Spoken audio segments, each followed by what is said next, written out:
Friends, welcome to Kavita medicos education. और ये part second है ब्रोंकाइटिस का। तो पार्ट सेकंड ऑफ ब्रोंकाइटिस में हम डिस्कस कर रहे हैं इसके clinical manifestation, sign and symptoms कौन कौन से ब्रोंकाइटिस में देखने को मिलते हैं। तो यहाँ पर पहला है एक्यूट ब्रोंकाइटिस में हमें कौन कौन से लक्षण पेशेंट में देखने को मिलेंगे। तो पहला यहाँ पर है कफ, ड्राई एंड लेटर म्यूकस।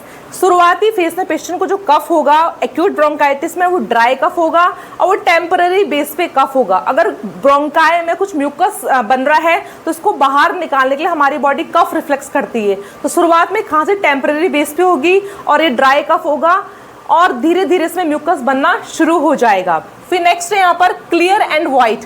यहाँ पर जो म्यूकस प्रोडक्शन होता है एक्यूट ब्रोंकाइटिस में वो बिल्कुल क्लियर और बिल्कुल वाइट होगा। ठीक है, जो म्यूकस बनेगा, जो सिक्रीशन बनेगा वो बिल्कुल वाइट होगा और बिल्कुल क्लियर होगा। अगर ये म्यूकस येलो या फिर ग्रीनिश बनता है, ग्रीनिश होता है, इट मीन्स पेशेंट में कोई बैक्टीरियल इन्फेक्शन भी हो रहा है। नेक्स्ट है यहाँ पर डिस्निया माइल्ड एंड टेम्पररी। यहाँ पर पेशेंट को जो शॉर्टनेस ऑफ ब्रेथ की कंडीशन होगी, ठीक है, पेशेंट को यहाँ पर सांस की दिक्कत होगी, वो सिर्फ टेम्पररी बेस पे होगी। मतलब उसको कभी कभी सांस की दिक्कत होगी जब वो ज़्यादा फिजिकल वर्कआउट कर रहा है या फिर ज़्यादा एक्सरसाइज कर रहा है। ठीक है, तो यहाँ पर डिस्निया कंडीशन टेम्पररी बेस पे होगी, बट ये किस फॉर्म में होगी? माइल्ड फॉर्म में होगी, कम फॉर्म में होगी। नेक्स्ट है यहाँ पर चेस्ट डिस्कम्फर्ट माइल्ड। और क्योंकि पेशेंट यहाँ पर खांस रहा है, ठीक है, उसको शॉर्टनेस ऑफ ब्रेथ कंडीशन यहाँ पर हो रही है, तो उसके चेस्ट में उसको भारीपन लगेगा, उसके चेस्ट में उसको टाइटनेस लगेगा। क्यों? क्योंकि जो ब्रोंकाई ब्रोंक्यूल्स है वहाँ पर ऑलरेडी इरिटेशन, इन्फ्लामेशन हुआ है। ठीक है, और पेशेंट बहुत ज़्यादा खांसी कर रहा है जिसकी वजह से वो अपने क्या कर रही है, पूरी की पूरी बॉडी की मसल्स को यूज़ कर रहा है ना, तो इसलिए पेशेंट को चेस्ट में हैवीनेस और टाइटनेस फील होगा। नेक्स्ट है यहाँ पर fatigue for fighting of infection. यहाँ पर पेशेंट को थकावट होगी, बट ये थकावट क्यों होगी? क्योंकि एक्यूट ब्रोंकाइटिस अपना आप ही ठीक होने की कोशिश करता है। ठीक है, ये बॉडी इसको अपना आप ही हील करती है। ठीक है ना, तो यहाँ पर हमारी जो इम्यून सेल्स है, हमारी इम्यूनिटी है, वो उस डिजीज़ को फाइट करने की कोशिश करती है। ठीक है, तो जिस टाइम पे हमारी इम्यूनिटी रिस्पॉन्स लेती है इसको फाइट करने के लिए, तो पेशेंट को यहाँ पर हल्की बहुत क्या होगी? थकान और टायर्डनेस भी फील होगा। नेक्स्ट है यहाँ पर माइल्ड फीवर। और अगर हमारी इम्यूनिटी अपना रिस्पॉन्स दिखा रही है, ठीक है, एक्यूट ब्रोंकाइटिस जनरली क्यों होता है? कोल्ड और फ्लू की कंडीशन में होता है। ठीक है ना, जब किसी को कोल्ड या फिर फ्लू होता है तभी एक्यूट ब्रोंकाइटिस के सिम्टम्स देखने को मिलते हैं। तो हमारी बॉडी अपना रिस्पॉन्स देती है इम्यूनिटी सेल्स, तो उस दौरान पेशेंट को थोड़ा बहुत माइल्ड बुखार भी रहता है, माइल्ड फीवर, जो कि 101 डिग्री फ़ारेनहाइट और 38 डिग्री सेल्सियस हो सकता है। तो यहाँ पर फीवर पेशेंट को होगा, वो भी माइल्ड फॉर्म में। ठीक है, नेक्स्ट यहाँ पर सोर थ्रोट। पेशेंट के गले में खिचखिच होगा, उसके गले में सोरनेस आएगा। ठीक है, उसकी आवाज़ भी भारी भारी हो जाएगी। क्यों? क्योंकि जब उसकी नोज़ बह रही है या फिर जब उसके जो रेस्पिरेटरी सिस्टम है उसमें दिक्कत आ रहा है, तो उसका इन्फेक्शन धीरे धीरे हमारे लोअर रेस्पिरेटरी ट्रैक्ट में भी जाएगा। अगर पेशेंट को जुकाम लगा है या फिर फ्लू हुआ है तो उसका इन्फेक्शन धीरे धीरे लोअर रेस्पिरेटरी ट्रैक्ट में जाएगा और पेशेंट को गले में सॉर थ्रोट की कंडीशन फील होगी। नेक्स्ट है रनी और स्टफी नोज। ऑब्वियसली ये कोल्ड और फ्लू से होता है, तो पेशेंट की जो नोज़ है उसको जुकाम जैसा लगेगा और उसको कोल्ड वगैरह फील होगा। नेक्स्ट है यहाँ पर क्रॉनिक ब्रोंकाइटिस। ठीक है, अब क्रॉनिक ब्रोंकाइटिस एक बड़ा टर्म है क्योंकि ये सीओपीडी के अंदर आता है। तो इसमें कौन कौन से साइन एंड सिम्टम्स है? पहला है परसिस्टेंट प्रोडक्टिव कफ। यहाँ पर भी खांसी है, बट कैसी खांसी है? यहाँ पर पेशेंट को लगातार ही खांसी बनी हुई है। परसिस्टेंट लगातार खांसी है, प्रोडक्टिव मतलब बहुत ज़्यादा खांसी पेशेंट को यहाँ हो रही है बिना रुके हुए। अब ये खांसी कैसी है? At least 3 month for 2 years. ठीक है, पेशेंट को 1 साल के दौरान 3 महीने से ऊपर खांसी रहेगी और लगातार 2 सालों तक ये बनी रहेगी। ठीक है, तो पेशेंट को यहाँ पर बहुत ज़्यादा खांसी होगी जब वो बैठ रखा है, रेस्ट कर रहा है, लेटा हुआ है, उस दौरान भी पेशेंट को खांसी होगी। 1 साल में 3 महीने से ऊपर जो खांसी है और लगातार 2 साल तक ये खांसी बनी रहेगी। नेक्स्ट है एक्सेसिव म्यूकस प्रोडक्शन। यहाँ पर भी म्यूकस बनेगा। अब यहाँ पर जो म्यूकस बनेगा वो बहुत ही गाढ़ा होगा, बहुत ही थिक होगा, जिसको कि हम बलगम बोलेंगे। ठीक है, बलगम या फिर फैलम बोलेंगे, और बहुत अधिक अमाउंट में ये म्यूकस बनना शुरू हो जाएगा। नेक्स्ट है डिस्निया। यहाँ पर जो सिम्टम है डिस्निया, शॉर्टनेस ऑफ ब्रेथ, क्योंकि जो ब्रोंकाई और ब्रोंक्यूस है उसमें स्वेलिंग और इन्फ्लामेशन हो गई है, जिसकी वजह से जो ईयर है वो अंदर नहीं आ पा रही है, ठीक है। और जो एल्वुलाई है उनमें स्कार फॉर्मेशन हो चुका है, ब्रोंकाई ब्रोंक्यूस में भी स्कार इन्फ्लामेशन हो चुका है, तो बॉडी में मतलब ऑक्सीजन का लेवल बहुत ही कम हो जाएगा ब्लड में, तो पेशेंट को यहाँ पर shortness of breath condition feel होगी और ये डिजीज और भी खतरनाक हो जाएगी, शॉर्टनेस ऑफ ब्रेथ और भी भयंकर हो जाएगा जब ये डिजीज आगे प्रोग्रेस करेगी, ठीक है। यहाँ पर पेशेंट चाहे बैठा हुआ है, चाहे लेटा हुआ, चाहे कुछ भी कर रहा है, उस टाइम उसको शॉर्टनेस ऑफ ब्रेथ की कंडीशन फील होगी। नेक्स्ट है वीजिंग, नैरोड एयरवेज। विजिंग मतलब होता है जिस टाइम पेशेंट सांस को बाहर छोड़ता है उस टाइम पे यहाँ पर सीटी वाली आवाज आना। अब होगा क्या, क्योंकि यहाँ पर इन्फ्लामेशन स्वेलिंग हुई है ब्रोंकाई ब्रोंक्यूस में, तो जो पाथवे है ना, जो ल्यूमन है, मतलब जो फ्री रास्ता है वो नैरो हो चुका है, पतला हो चुका है। अब इस नैरो और नैरो पतले रास्ते से क्या होगा, एयर अंदर बाहर अच्छे से नहीं जा पाएगा, ठीक है। तो जैसे इस नैरो पाथवे से एयर अंदर बाहर जाएगी, उससे एक विस्लिंग साउंड आएगी, ठीक है। तो पेशेंट के लंग से क्रैकलिंग साउंड आना शुरू हो जाएगा, उसकी सीटी जैसी आवाज़ आनी शुरू हो जाएगी जब वो सांस को बाहर छोड़ेगा। नेक्स्ट है यहाँ पर chest discomfort and tightness. Patient इतनी खांसी कर रहा है, उसको इतना म्यूकस बलगम बन रहा है, उसको बाहर निकालना पड़ रहा है बार बार, तो वो क्या करता है, अपनी बॉडी की सारी मसल्स को यूज़ करता है, अपनी नेक की मसल्स को यूज़ करेगा, चेस्ट की मसल्स को यूज़ करेगा, अपनी एब्डोमेन की मसल्स को यूज़ करेगा, सांस को खींचने के लिए भी और खांसी करने के लिए भी। तो पेशेंट को बहुत ज़्यादा चेस्ट में डिस्कम्फर्ट फील होगा, उसको टाइटनेस फील होगा, उसको हैवीनेस फील होगा चेस्ट में, ठीक है। नेक्स्ट है यहाँ पर फैटीग, टायर्डनेस एंड एग्जॉशन। और इसी दौरान जब पेशेंट सांस को अंदर खींचने में जोर ले रहा है, उसको निकालने में जोर ले रहा है, उसको खांसी इतनी करनी पड़ रही है कि उसकी पूरी बॉडी में थकान हो जाएगी, उसको बहुत ज़्यादा टायर्डनेस फील होगा और बहुत थका थका महसूस करेगा, एग्जॉस्ट फील हो जाएगा। नेक्स्ट है cyanosis in advance stage. Cyanosis मतलब होता है ब्लूइश डिस्कलरेशन। हमारी बॉडी में जब ढंग से ऑक्सीजन लेवल नहीं पहुंच पाता है तो हमारी बॉडी नीली पड़नी शुरू हो जाती है। तो यहाँ पर हो क्या रहा है, ब्रोंकाई ब्रोंक्यूस में फाइब्रोसिस इन्फ्लामेशन के थ्रू अच्छे से एयर अंदर नहीं आ पा रही है, मतलब हमारे ब्लड में ऑक्सीजन का लेवल गिर जा रहा है, हाइपोक्सीमिया कंडीशन हो रही है, ठीक है। तो पेशेंट को जब पेशेंट के ब्लड में ऑक्सीजन लेवल ही नहीं पहुंचेगा तो उसके जो लिप्स होंगे, जो फिंगर्स होंगे और जो पैरों के टोस होंगे, जो पेशेंट की स्किन होगी ना, वो पूरी ब्लूइश पड़नी शुरू हो जाएगी क्योंकि ब्लड में लेस ऑक्सीजन जा रहा है। नेक्स्ट है यहाँ पर क्लबिंग ऑफ फिंगर्स।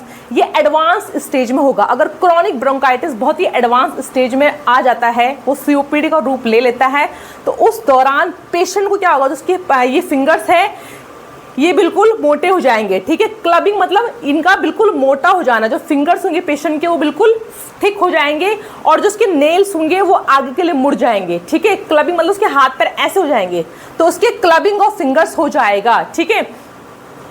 ये कंडीशन एडवांस्ड रेस्पिरेटरी इन्फेक्शन में होता है, रेस्पिरेटरी ब्रोंकाइटिस में होता है। नेक्स्ट है फ्रीक्वेंट रेस्पिरेटरी इन्फेक्शन। अब पेशेंट का बलगम इतना बन रहा है, उसका फैलम इतना बन रहा है बॉडी में कि उसकी इम्यूनिटी बहुत ज़्यादा वीक पड़ जाएगी, ठीक है। अगर पेशेंट की इम्यूनिटी वीक पड़ गई है, बहुत सारा बलगम बन रहा है, बहुत सारा फैलम बन रहा है उसके ब्रोंकाई ब्रोंक्यूस में, तो बाहर के जो माइक्रो ऑर्गेनिज्म है वो बलगम में पनपना शुरू हो जाएंगे, ठीक है। तो पेशेंट को फ्रीक्वेंटली रेस्पिरेटरी इन्फेक्शन कोई ना कोई होता रहेगा। फिर है स्वेलिंग एडिमा। क्यों?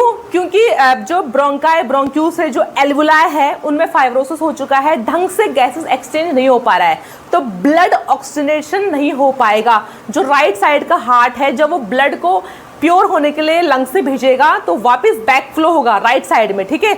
तो क्रॉनिक ब्रोंकाइटिस की वजह से पेशेंट में कॉर पल्मोनल देखने को मिलता है, मतलब उसके लंग्स को डैमेज है, ठीक है, एडवांस स्टेज में। साथ साथ उसका राइट साइड का हार्ट भी ढंग से फंक्शन नहीं करेगा और पूरा ब्लड वापस बैक फ्लो होगा बॉडी में, जिसकी वजह से पेशेंट के हाथ में, पैर में, एंकल्स में, उसके पैरों में स्वेलिंग देखने को मिलेगी, एडिमा देखने को मिलेगा। तो ये थे sign and symptoms of bronchitis. Next है यहाँ पर diagnostic evolution of bronchitis. Okay, तो कौन कौन सी जांच यहाँ पर हम ब्रोंकाइटिस पेशेंट में करते हैं। पहला यहाँ पर है patient history and physical examination. तो हिस्ट्री कलेक्शन सबसे इंपॉर्टेंट है। इसमें हम पेशेंट की जो पास्ट की हिस्ट्री है और प्रेजेंट की हिस्ट्री है वो सारा इसमें कलेक्ट करेंगे। इसमें आप पेशेंट को बहुत सारे क्वेश्चंस यहाँ पर पूछ सकते हो, जैसे कि पेशेंट की फैमिली में कभी किसी को कोई रेस्पिरेटरी इलनेस हुई है, जैसे कि ट्यूबरक्लोसिस था या फिर COPD या फिर निमोनिया किसी को है या फिर नहीं है। ठीक है, पेशेंट को कोई अन्य कोई सर्जरी हुई है या फिर नहीं हुई है, पेशेंट कोई स्मोकिंग तो नहीं करता है, कोई अल्कोहल तो नहीं पीता है, पेशेंट कोई पॉल्यूटेड एरिया में काम तो नहीं करता। ठीक है, तो सारी हम पेशेंट से पास्ट की और प्रेजेंट की हिस्ट्री यहाँ पर कलेक्ट करेंगे। नेक्स्ट है यहाँ पर फिजिकल एग्जामिनेशन। यहाँ पर आपको पेशेंट का पूरा हेड टू टो एग्जामिनेशन करना है। मेनली इसमें हम क्या करेंगे, ऑस्कल्टेट करेंगे। ठीक है, मतलब लंग्स को स्टेथोस्कोप के थ्रू हम लंग्स के अंदर जो साउंड आ रही है उनको सुनेंगे। ठीक है, ऑस्कल्टेशन करेंगे। तो यहाँ पर अगर हमको लंग्स के अंदर रोंग की साउंड, कोई विजलिंग साउंड और कोई खड़खड़ की आवाज़ सुनाई दे रही है या फिर नहीं सुनाई दे रही है, इसके अलावा आपको पेशेंट के चेस्ट को यहाँ पर ऑब्जर्व करना है कि पेशेंट किस तरह से सांस को अंदर ले रहा है और किस तरह से बाहर छोड़ रहा है। क्या पेशेंट को बहुत जोर लगाना पड़ रहा है सांस को लेने के लिए या फिर छोड़ने के लिए, ये सारा आपको उसमें ऑब्जर्व करना है। और आप इसमें देखकर भी पेशेंट को ऑब्जर्व कर सकते हो कि पेशेंट का जो रेट है ब्रीथिंग का वो कैसा है, कितनी गहरी वो सांस ले रहा है, कितनी देर तक वो सांस ले पा रहा है। इसके अलावा आप इसमें पेशेंट का पूरा जो वाइटल साइन है, उसका BP कैसा है, उसका रेस्पिरेटरी रेट कैसा है, टेम्परेचर कैसा है, कोई बुखार तो नहीं है, जुकाम तो नहीं है पेशेंट को, वो सारा आप फिजिकल एग्जामिनेशन में देख सकते हो। नेक्स्ट है यहाँ पर चेस्ट एक्सरे। ठीक है, तो चेस्ट एक्सरे एक विजुअलाइजेशन फॉर्म है चेस्ट का, जिसमें हम पेशेंट की लंग्स की और हार्ट की कंडीशन को देख सकते हो। ठीक है, अगर पेशेंट को एक्यूट ब्रोंकाइटिस है तो उस टाइम हमको चेस्ट एक्सरे इतना क्लियर शो नहीं होगा। ठीक है, अगर पेशेंट को क्रॉनिक ब्रोंकाइटिस है, वही बहुत ही भयानक कंडीशन में है, तो हमको चेस्ट एक्सरे में कुछ चीज़ें दिखाई देंगी। अगर चेस्ट एक्सरे इतना अच्छा नहीं आ रखा है, इतना साफ हमको उसमें दिखाई नहीं दे रहा है, तो डॉक्टर और फिजिशियन किसके लिए करेंगे, CT स्कैन। ठीक है, CT स्कैन क्या है, कंप्यूटराइज्ड टोमोग्राफी स्कैन है। इसमें हमें बहुत ही अच्छी और HD फॉर्म की इमेजेस जो होती है लंग्स की वो दिखाई देती है। इसमें हम पूरे ब्रोंकाई, स्मॉल स्मॉल ब्रोंक्यूल्स को ऑब्जर्व कर सकते हैं, उनमें फाइब्रोसिस है या फिर स्कारिंग है या फिर नहीं है, तो सारा हम जो CT स्कैन है उसमें विजुअलाइज कर सकते हैं। नेक्स्ट है यहाँ पर ब्लड टेस्ट। ब्लड टेस्ट मतलब पेशेंट की बॉडी से खून का सैंपल लेना। ठीक है, उस ब्लड टेस्ट में हम क्या देखेंगे कि पेशेंट का कंप्लीट ब्लड काउंट कितना है। अगर पेशेंट के ब्लड टेस्ट में WBC की मात्रा बढ़ी हुई है, इसका मतलब क्या है कि हमारी बॉडी बैक्टीरिया से फाइट कर रही है, मतलब पेशेंट को कोई बैक्टीरियल इन्फेक्शन है। ठीक है, अगर WBC की मात्रा जो है वो नॉर्मल है या हल्की बहुत ही एलिवेट है, मतलब थोड़ी बहुत ही बढ़ी हुई है, इसका मतलब क्या है, वायरल इन्फेक्शन है। अगर बहुत ज़्यादा WBC बढ़ा हुआ है तो पेशेंट को कोई ना कोई बैक्टीरियल इन्फेक्शन है। इसके अलावा आप इसमें ब्लड टेस्ट में देख सकते हो कि पेशेंट को किसी चीज़ से एलर्जी है या फिर नहीं है। ठीक है, इसमें आप पेशेंट का इम्यूनोग्लोबुलिन लेवल भी चेक कर सकते हो, IgE टेस्ट चेक कर सकते हो। उसकी बॉडी में एसिनोफिल्स है, न्यूट्रोफिल्स है, उनका लेवल कितना बढ़ा हुआ है। ठीक है, पेशेंट को कोई एलर्जी तो नहीं है। मेनली यहाँ पर हम ब्लड टेस्ट देख रहे हैं पेशेंट के अंदर माइक्रो ऑर्गेनिज्म, कोई बैक्टीरिया के थ्रू तो इन्फेक्शन नहीं है, कोई फंगल इन्फेक्शन तो नहीं है, कोई वायरल इन्फेक्शन तो नहीं है, वो सारा चेक करते हैं। इसके अलावा पेशेंट की जो ओवरऑल हेल्थ हमको ब्लड टेस्ट में पता लग जाती है। नेक्स्ट है यहाँ पर स्पूटम कल्चर। ये तो बहुत ही इंपॉर्टेंट है क्योंकि पेशेंट को बहुत बलगम बनता है, बहुत खांसी आती है। ठीक है, तो उसका स्पूटम कल्चर यहाँ पर चेक करना, स्पूटम कल्चर को लैब में भिजवाना कि उस स्पूटम में कहीं ब्लड तो नहीं आ रहा है। अगर ब्लड आएगा मतलब कोई फाइब्रोसिस वहाँ हुआ है, कोई स्कारिंग फॉर्मेशन हुई। ठीक है, इसके अलावा पेशेंट को पता लग जाएगा कि उसको बैक्टीरियल इन्फेक्शन है या फिर वायरल इन्फेक्शन है। अगर पेशेंट को वायरल इन्फेक्शन है तो अपना आप ही ठीक हो जाएगा, अगर बैक्टीरियल इन्फेक्शन है तब हमको एंटीबायोटिक पेशेंट को देनी पड़ेगी। तो यहाँ पर भी माइक्रो ऑर्गेनिजम्स की जांच के लिए और देखने के लिए कि पेशेंट को ब्रोंकाइटिस के अलावा कोई अदर कॉम्प्लिकेशन तो नहीं हुआ है, जैसे कि निमोनिया, लंग कैंसर, ट्यूबरक्लोसिस तो नहीं हुआ है। ठीक है, इसके अलावा नेजल डिस्चार्ज, कोरोना के टाइम पे नेजल डिस्चार्ज और नेजल स्वाब यहाँ पर कलेक्ट किया था। ठीक है, तो एक नेजल स्वाब हम नेजल डिस्चार्ज, अगर पेशेंट को जुकाम है, खांसी है, ठंड लग रही है तो नेजल डिस्चार्ज यहाँ पर हम कलेक्ट कर सकते हैं इन्फेक्शन को देखने के लिए। नेक्स्ट है यहाँ पर पल्स ऑक्सीमीटर। तो पल्स ऑक्सीमीटर एक छोटा सा डिवाइस आता है जो कि नॉन इन्वेसिव टेस्ट है। ठीक है, इसको पेशेंट के फिंगर में हम लगा देंगे या उसको कान के यहाँ पर लगा देंगे, ईयर लोब में। ठीक है, इसमें हमें पता लगाता है कि पेशेंट की ब्लड में ऑक्सीजन का लेवल कितना है। ठीक है, इसके अलावा यहाँ पर हमको पल्स, पेशेंट की पल्स रेट कितनी है, पेशेंट की हार्ट रेट कितनी है, बाकी अन्य वाइटल साइन भी पता लग जाते हैं। नेक्स्ट है यहाँ पर पल्मोनरी फंक्शन टेस्ट, मतलब लंग्स का फंक्शन टेस्ट। हमारे जो लंग्स है पेशेंट के वो किस तरह से फंक्शन कर रहे हैं, ठीक है। तो यहाँ पर मेनली दो तरह के टेस्ट आते हैं, एक होता है स्पायरोमीटर। स्पायरोमीटर से हम पेशेंट को एक डिवाइस में फूंक मारने के लिए बोलेंगे, तब हम देख पाएंगे कि पेशेंट कितना फूंक मार पा रहा है और कितना इनहेल कर पा रहा है, ठीक है। उसकी लंग्स की वाइटल कैपेसिटी कितनी है। इसके अलावा LFT test, lung function test, lung की पूरे फंक्शन को देखना, मतलब PFT में आप लंग्स को पूरा कंप्लीट ऑब्जर्व कर सकते हो कि पेशेंट कैसे सांस ले रहा है, कैसे बाहर सांस छोड़ रहा है, ठीक है। उसको सांस को बाहर निकालने में कोई दिक्कत आ रही है या फिर नहीं आ रही है, ठीक है। उसके लंग्स का जो टाइडल वॉल्यूम है, मतलब सांस निकालने और छोड़ने के बाद कितना जो वॉल्यूम ऑफ एयर है उसके लंग्स में बच रहा है, वो एक हेल्दी लंग्स को दर्शाता है यहाँ पर। तो PFT टेस्ट हम पूरा यहाँ पर देखेंगे, लंग्स का पूरा वाइटल चेक करेंगे, ठीक है। नेक्स्ट है यहाँ पर ABG लेवल। तो ABG क्या होता है, arterial blood gas analysis level, ठीक है। यहाँ पर हम पेशेंट के रेडियल या फीमोरल आर्टरी से खून को लेंगे, ठीक है, ब्लड को लेंगे। इसमें हम जो है pH लेवल को चेक करेंगे। जो बॉडी का जो ब्लड का pH लेवल वो कितना है, 7.35 से 7.45। अगर पेशेंट का pH लेवल इससे कम आता है, इसका मतलब क्या है, पेशेंट के अंदर कार्बन की मात्रा ज़्यादा है, मतलब ब्रोंकाई ब्रोंक्यूस एल्वुलाई ढंग से फंक्शन नहीं कर पा रहे, पेशेंट ऑक्सीजन को अंदर ले ही नहीं पा रहा है, ठीक है। तो पेशेंट का अगर pH ना कम आ रहा है तो मतलब पेशेंट के ब्लड में बहुत अधिक CO2 का लेवल बढ़ रहा है, ठीक है। उसको हाइपोक्सीमिया की कंडीशन है, मतलब उसके ब्लड में ऑक्सीजन लेवल कम है और CO2 का लेवल ज़्यादा है, हाइपरकैप्निया। हाइपर मतलब ज़्यादा CO2 का लेवल होना ब्लड में। इसके अलावा आप यहाँ पर पेशेंट का ऑक्सीजन लेवल चेक करोगे ब्लड में, मतलब पार्शियल प्रेशर कितना है ऑक्सीजन का। तो इसकी नॉर्मल रेंज कितनी होती है, 85 से लेकर 100 mmHg, ठीक है, ये इस रेंज में होना चाहिए। इसके अलावा आप क्या चेक करोगे, इसमें PCO2, partial pressure of carbon dioxide level कितना है पेशेंट का, जिसकी नॉर्मल रेंज है 35 से लेकर 45 mmHg। और ABG के अंदर हमारे ब्लड में जो बाइकार्बोनेट्स होते हैं उनके लेवल को भी आप इसमें चेक कर सकते हो। नेक्स्ट है यहाँ पर ब्रोंकोस्कोपी। तो ब्रोंकोस्कोपी में क्या होता है कि ब्रोंकस को देखना, ब्रोंकस की जांच करना। तो यहाँ पर एक लॉन्ग कैथेटर होता है, ठीक है, ट्यूब लाइक, उसमें एक कैमरा लगा होता है और उसको हम पेशेंट के विंड पाइप में डाल देते हैं।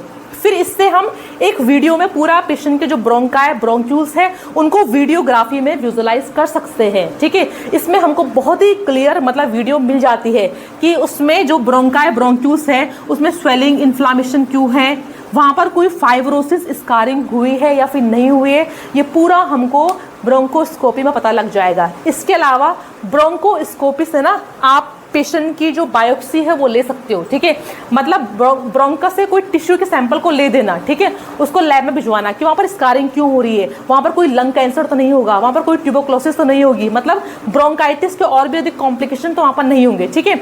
इसके अलावा ब्रोंकोस्कोपी से अगर बहुत ज़्यादा ऑब्स्ट्रक्शन हो रहा है पेशेंट को सांस लेने में और छोड़ने में, तो वहाँ पर मतलब म्यूकस बलगम बहुत अधिक बन गया है, तो उस म्यूकस बलगम को बाहर सक्शन के थ्रू निकाल देना, ठीक है। तो ब्रोंकोस्कोपी से ये भी कर सकते हो। तो ब्रोंकोस्कोपी से यहाँ पर डायग्नोस भी कर सकते हो, उसकी ब्रोंकोस्कोपी भी कर सकते हो, उसकी वीडियोग्राफी देख सकते हो और सक्शन भी कर सकते हो। तो ये थे यहाँ पर डायग्नोसिस ऑफ ब्रोंकाइटिस। नेक्स्ट है यहाँ पर हमारे पास मेडिकल मैनेजमेंट ऑफ ब्रोंकाइटिस। तो ब्रोंकाइटिस में कौन कौन से मेडिकल मैनेजमेंट करते हैं।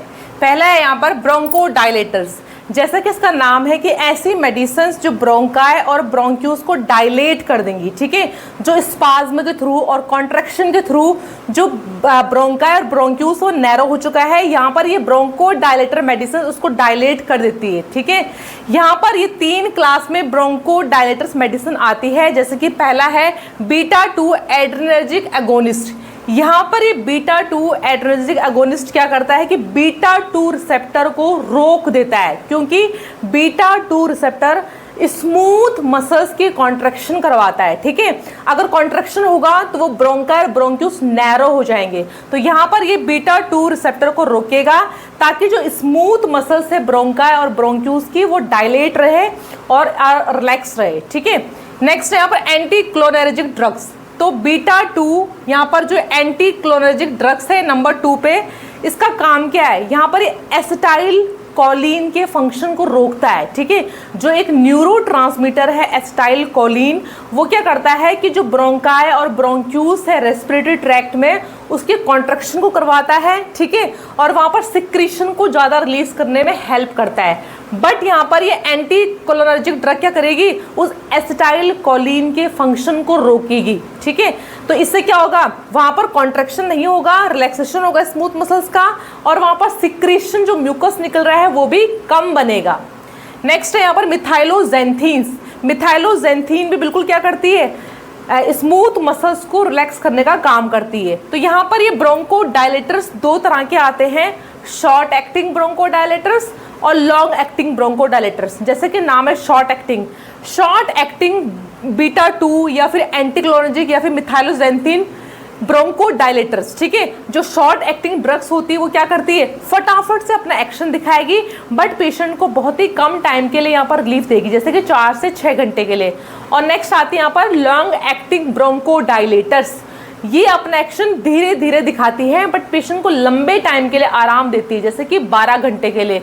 तो ब्रोंको डायलेटर्स की यहाँ पर 3 क्लास ड्रग्स की होती है, बीटा 2 एड्रेनर्जिक, एंटीकोलिनर्जिक और मिथाइलोजेंथीन्स। इन सब में शॉर्ट एक्टिंग और लॉन्ग एक्टिंग ब्रोंको डायलेटर्स आती है। नेक्स्ट है यहाँ पर कोर्टिकोस्टेरॉइड्स। ये स्टेरॉइड्स फॉर्म की ड्रग्स होती है, जो इन्फ्लामेशन हुआ है, जो स्वेलिंग हुई है ब्रोंकाई ब्रोंक्यूल्स में, ठीक है, ये जो इन्फ्लामेशन हुआ है, स्वेलिंग हुई है, इसको ये कम कर देगा। अगर स्वेलिंग कम हो जाएगी तो डायमीटर अपना आप ठीक हो जाएगा, मसल्स वहाँ पर रिलैक्स हो जाएंगी। तो यहाँ पर ये इन्फ्लामेशन को, स्वेलिंग को रोकता है। और कोर्टिकोस्टेरॉइड ड्रग्स क्या करता है, हमारी इम्यूनिटी को हाइपर एक्टिव होने से बचाता है, क्योंकि अगर इम्यून सेल्स हाइपर एक्टिव होंगे तो वहाँ पर वो इन्फ्लामेशन कॉज करेंगी, तो ये इम्यून को थोड़ा सप्रेस भी कर देगा। ठीक है, और ये पेशेंट को एलर्जिक रिएक्शन से भी बचाता है। ठीक है ना, तो ये एंटी इन्फ्लामेटरी ड्रग्स है। इसमें आते हैं बिडनोसोनाइड और प्रिडनासोन। इसको हम इनहेलेशन के थ्रू भी ले सकते हैं, इसके टैबलेट्स भी आते हैं, इंजेक्शन भी आते हैं। ठीक है ना, तो मेडिसिन कौन कौन सी, बिडनोसोनाइड और प्रिडनासोन। नेक्स्ट यहाँ पर है म्यूकोलाइटिक्स। जैसे कि इसका नाम है, ये जो म्यूकस हो रहा है, जो बलगम बन रहा है गाढ़ा वाला, इसको ये पतला कर देगा, इसको थिन कर देगा। ठीक है, उस बलगम को, उस फैलम को ब्रेक कर देगा, तोड़ देगा, उसकी विस्कोसिटी को कम कर देगा, जिससे क्या होगा, पेशेंट जब कफ करेगा तो उसको आसानी होगी उस बलगम को बाहर निकालने में। तो म्यूकोलाइटिक ड्रग्स बलगम को पतला कर देता है, उसको तोड़ देता है, उसका ब्रेक डाउन कर देता है। ठीक है, उसको पतला कर देगा। इसके एग्जाम्पल है एस्टाइल सिस्टाइन और एम्ब्रोक्सफ्लोर। नेक्स्ट है यहाँ पर एंटीबायोटिक्स। हमने देखा था कि जो एक्यूट ब्रोंकाइटिस होता है या फिर जो क्रोनिक ब्रोंकाइटिस होता है, कई बार वो बैक्टीरियल इन्फेक्शन भी लगने का खतरा है। ठीक है, बैक्टीरिया के थ्रू भी कई बार होता है। वैसे तो एक्यूट ब्रोंकाइटिस वायरल इन्फेक्शन के थ्रू होता है, जो कुछ ही हफ्ते में अपना आप ही ठीक हो जाता है वायरल इन्फेक्शन। ठीक है, बट अगर कोई बैक्टीरियल इन्फेक्शन है तो उसके लिए हम बैक्टीरिया को रोकने के लिए, उसको मारने के लिए, उसकी ग्रोथ को रोकने के लिए हम क्या देंगे, एंटीबायोटिक्स देंगे। ठीक है, बैक्टीरिया के ग्रोथ को इनहेबिट कर देगा और रोक देगा। यहाँ पर एंटीबायोटिक्स जैसे कि एजिथ्रोमाइसिन, एमोक्सिलिन और डॉक्सीसाइक्लिन। ठीक है, नेक्स्ट यहाँ पर आता है एंटी इन्फ्लामेटरी, मतलब जो इन्फ्लामेशन को, ऐसे स्टेरॉइडल ड्रग्स जो इन्फ्लामेशन को, सूजन को, स्वेलिंग को, रेडनेस को ब्रोंकाई और ब्रोंक्यूल्स की वॉल में कम कर देगा। नेक्स्ट है यहाँ पर एंटी ट्यूसिव। ये एंटी ट्यूसिव ड्रग्स क्या करती है, अगर पेशेंट को बहुत ड्राई खांसी आ रही है, अगर ड्राई खांसी आएगी तो उसमें म्यूकस बलगम बाहर नहीं आएगा, बट उस ड्राई खांसी से पेशेंट को बहुत इरिटेशन होगी, वो रात को सो नहीं पाएगा ढंग से, उसको बेचैनी होगी, या फिर जब वो कोई इंपॉर्टेंट काम कर रहा है और लगातार खांसी की एग्जर्बेशन आ रही है, मतलब खांसी बंद ही नहीं हो पा रही है, पेशेंट रात को ढंग से नहीं सो पा रहा है, जो ड्राई कफ बन रहा है उसको रोकने के लिए इसमें क्या करेंगे, एंटी ट्यूसिव मेडिसिन क्या करती है, हमारे कफ रिफ्लेक्शन को डिप्रेस कर देती है, रोक देती है कफ रिफ्लेक्शन को। ठीक है, तो यहाँ पर पेशेंट को एंटी ट्यूसिव ड्रग्स देंगे, जिससे कि जो सूखी खांसी बन रही है या फिर इरिटेशन हो रही खांसी से उसको हम रोक देंगे, क्योंकि उसमें बलगम तो आ नहीं रहा है तो फिर कोई फायदा नहीं है। तो यहाँ पर मेडिसिन कौन कौन सी, डेक्स्ट्रोमेथोर्फिन और कोडिन या फिर हाइड्रोकोडिन। ठीक है, नेक्स्ट है यहाँ पर वैक्सीनेशन। अब क्या होता है कि पेशेंट का बलगम बनता है, फैलम बनता है, तो वहाँ पर इन्फेक्शन होने का खतरा है। ठीक है ना, पेशेंट को बाहर से माइक्रो ऑर्गेनिज्म, वायरस हो गया, ठीक है, बैक्टीरिया हो गया, जर्म्स वगैरह हो गया, लगने का खतरा है। तो यहाँ पर पेशेंट को हम हर साल क्या लगा सकते हैं, फ्लू या फिर निमोनिया की वैक्सीन लगा सकते हैं।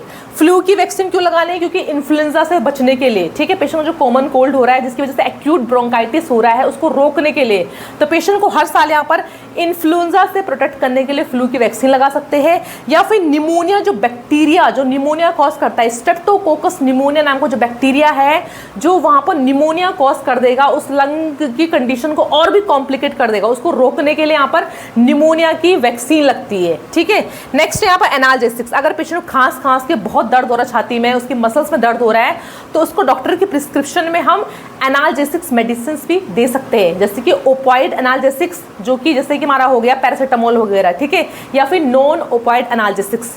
नॉन ओपॉइड में कौन से हो गए? नॉन ओपॉइड में पीसीएम हो गया, सॉरी, हाँ, नॉन ओपॉइड में पीसीएम हो गया, जैसे कि हमारी जो पैरासीटामोल वगैरह है, ठीक है। ओपॉइड्स में मॉर्फिन हो गया, ठीक है। तो वो ड्रग्स हम पेशेंट को प्रोवाइड कर सकते हो ताकि उसको पेन से रिलीफ मिले। अगर पेशेंट को मेडिसिन से और रिलीफ नहीं मिल रहा, सांस की बहुत दिक्कत हो रही है, तो उसको यहाँ पर मैकेनिकल वेंटिलेटर से भी कनेक्ट कर दिया जाता है, ठीक है। तो ये थे यहाँ पर medical management of bronchitis. Next हमारे पास nursing management of bronchitis. Next हमारे पास नर्सिंग मैनेजमेंट ऑफ ब्रोंकाइटिस। तो एज ए नर्स किस तरह से पेशेंट को आप हेल्प कर सकते हो ब्रोंकाइटिस के सिम्टम्स को कम करने में और उसके और कॉम्प्लिकेशन ना बढ़े, ठीक है। उसके लिए पहला यहाँ पर है अवॉइड स्मोकिंग और इरिटेटेड पार्टिकल्स। पेशेंट को आप एजुकेट कर सकते हो कि आपको स्मोकिंग, टोबैको सब छोड़ना होगा, क्योंकि जो मेन कारण है ब्रोंकाइटिस या कोई भी रेस्पिरेटरी डिजीज़ का, वो मेन जो कारण है वो स्मोकिंग ही है। तो स्मोकिंग सेसेशन, स्मोकिंग को छोड़ना बहुत ज़रूरी है, ठीक है। इसके लिए बहुत सारे गम्स भी आते हैं, च्युइंगम्स भी आते हैं जिनको आप चबा के आपको स्मोकिंग करने का कम मन करेगा। या बहुत सारे ऐसे प्रोग्राम, वेलफेयर प्रोग्राम होते हैं जहाँ पर आप स्मोकिंग को छुड़ा सकते हो। नेक्स्ट है यहाँ पर इरिटेट पार्टिकल्स, मतलब आपको ऐसे डस्ट, धूल, मिट्टी वाली जगह पे कम से कम जाना है, जिससे आपको एलर्जी हो रही है उससे दूर रहना है। स्मोकिंग वाले लोगों से आपको दूर रहना है। पॉल्यूटेड एरिया में, ऐसी इंडस्ट्री, फैक्ट्रीज में कम से कम जाना है, ठीक है।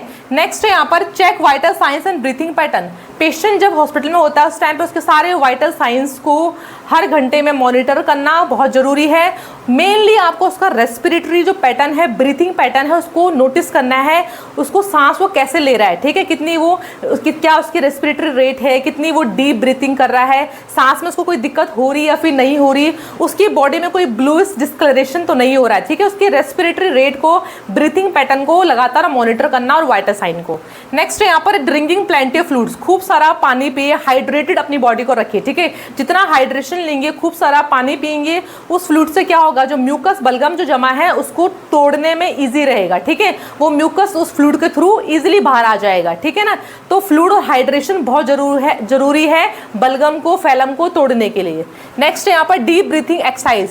पेशेंट को आप, अगर पेशेंट को दिक्कत होती है बहुत ज़्यादा ब्रीथिंग में, तो आप उसको डीप ब्रीथिंग एक्सरसाइज टेक्निक बता सकते हो, किस तरह से धीरे धीरे सांस को लेना है और किस तरह से सांस को बाहर छोड़ना है, ठीक है। आप स्पायरोमीट्री से या फिर बहुत सारे ऐसे अलग अलग हम प्रोग्राम पेशेंट के लिए कर सकते हैं ताकि पेशेंट को एक्सरसाइज करने में ईजी हो। उसको मेडिटेशन करा सकते हैं या फिर उसको पर्स्ड लिप ब्रीथिंग टेक्निक सिखा सकते हैं, जिसमें जो लिप्स होते हैं उनको प्रेस करते हुए सांस को बाहर की तरफ छोड़ना है, क्योंकि क्रॉनिक ब्रोंकाइटिस पेशेंट को सांस को निकालने में बहुत दिक्कत आती है। तो पर्स्ड लिप ब्रीथिंग टेक्निक से आप पेशेंट को सिखा सकते हो किस तरह से सांस को बाहर छोड़ना है।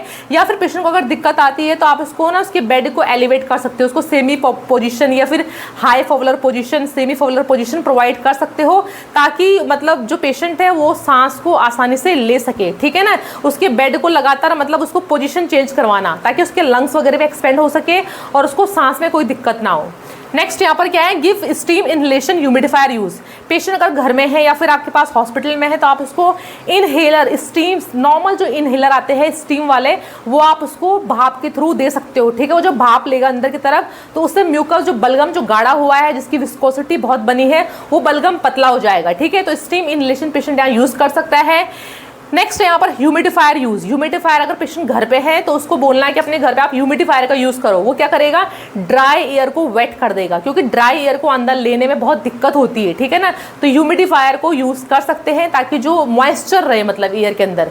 नेक्स्ट यहाँ पर क्या है, एडमिनिस्टर सप्लीमेंटल ऑक्सीजन। पेशेंट को अगर सांस में दिक्कत आ रही है तो आप उसको nasal cannula, oxygen face mask के थ्रू, ठीक है, आप उसको सप्लीमेंटल बाहर से ऑक्सीजन प्रोवाइड कर सकते हो। नेक्स्ट यहाँ पर क्या है, चेस्ट फिजियोथेरेपी। पेशेंट की फिजियोथेरेपी, पेशेंट के चेस्ट में एक्सरसाइज कराना, वहाँ पर आप परकसन करके मतलब हल्की हल्की थपकी मार के, ठीक है, थपकी मार के चेस्ट में बलगम को बाहर की तरफ निकालने में ईजी रहेगा।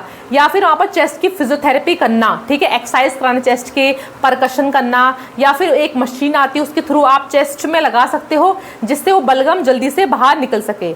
नेक्स्ट क्या है, monitor for science of infection, क्योंकि जब पेशेंट की ब्रोंकाइटिस होता है, बलगम बनता है, तो बाहर के माइक्रो ऑर्गेनिज्म, बैक्टीरिया जल्दी अंदर इन्फेक्शन कॉज करते हैं। तो पेशेंट को लगातार चेक करना कि कहीं उसको कोई सेकेंडरी इन्फेक्शन तो नहीं हो रहा है, ठीक है, क्या उसके बलगम में कोई बदलाव है, मतलब जो बलगम है, म्यूकस है, वो येलो ग्रीनिश तो नहीं हुआ है, ठीक है, तो उसके सेकेंडरी इन्फेक्शन के साइंस को भी लगातार मॉनिटर करना है। नेक्स्ट है न्यूट्रिशनल सपोर्ट, पेशेंट को अच्छी खासी अच्छी न्यूट्रिशन देना है, ठीक है, जिसमें मतलब बिल्कुल बैलेंस डाइट होना चाहिए, क्योंकि पेशेंट का खांस के ना वेट लॉस हो जाता है, ठीक है, पेशेंट को कुछ खाने का मन नहीं करता है। तो क्रॉनिक ब्रोंकाइटिस पेशेंट का वेट लॉस भी होता है, तो उसके वेट को मेंटेन यहाँ पर करना है, उसको अच्छी बैलेंस डाइट देनी है। फिर है साइकोसोशल सपोर्ट, आप उसको साइकोलॉजी का सपोर्ट दे सकते हो, क्योंकि इतनी भयंकर डिजीज से पेशेंट बहुत ज़्यादा इमोशनली वीक हो जाता है, तो उसको अच्छा एजुकेशन, अच्छी चीज़ें बताना है, मेडिटेशन कराना है, न्यूट्रिशन के बारे में बताना है, ठीक है, ये सब कर सकते हो। वियर मास्क, जब भी आप बाहर जा रहे हो, कहीं भी जा रहे हो, तो आपको मास्क को लगा के ही जाना है पॉल्यूटेड एरियाज में। फ्रेंड्स, अगर आपको मेरी वीडियो पसंद आती है तो please like, share and subscribe, ताकि मैं आपके लिए और ऐसी बहुत सारी वीडियोस लेके आ सकूं। Thank you.